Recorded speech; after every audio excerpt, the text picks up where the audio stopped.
Doctor सारा एक बासलाहियत नौजवान खातून थीं जिन्होंने हाल ही में मेडिकल की तालीम मुकम्मल की थी। उनकी शादी हो चुकी थी और इनके 2 छोटे बच्चे थे। वो अपने पेशे से बहुत मोहब्बत करती थीं और हमेशा नई तिब्बी मालूमात सीखने और अपनी महारत को बेहतर बनाने की ख्वाहिशमंद रहती थीं। ताहम बच्चों की जिम्मेदारियों और घर के कामों ने उनके लिए पढ़ाई के लिए वक्त निकालना बहुत मुश्किल बना दिया था।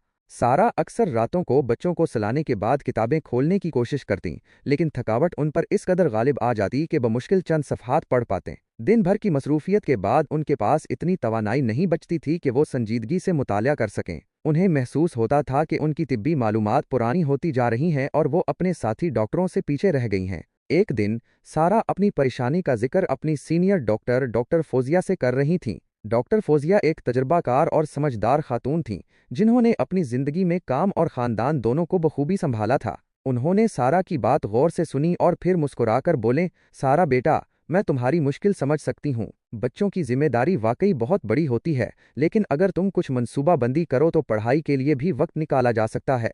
सारा ने उम्मीद भरी नज़रों से डॉक्टर फोजिया की तरफ देखा। लेकिन कैसे डॉक्टर साहिबा, मुझे तो बिल्कुल वक्त नहीं मिलता। डॉक्टर फोजिया ने कुछ मुफीद मशवरे दिए।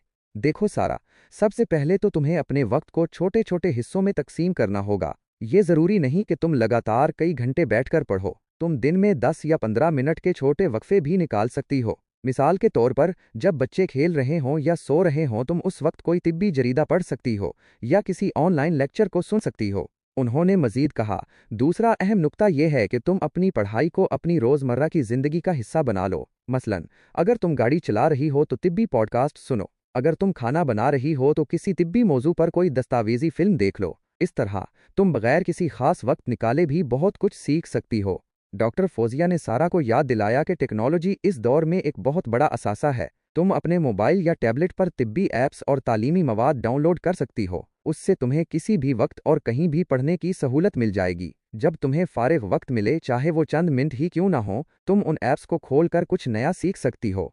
उन्होंने घरेलू कामों में मदद लेने की अहमियत पर भी जोर दिया। अगर मुमकिन हो तो अपने शौहर या किसी और करीबी रिश्तेदार से घर के कामों में मदद मांगो। उससे तुम्हें पढ़ाई के लिए कुछ इजाफी वक्त मिल जाएगा। याद रखो, मदद मांगना कोई कमजोरी नहीं, बल्कि अपनी तरजीहात को हासिल करने का एक दानिशमंदाना तरीका है।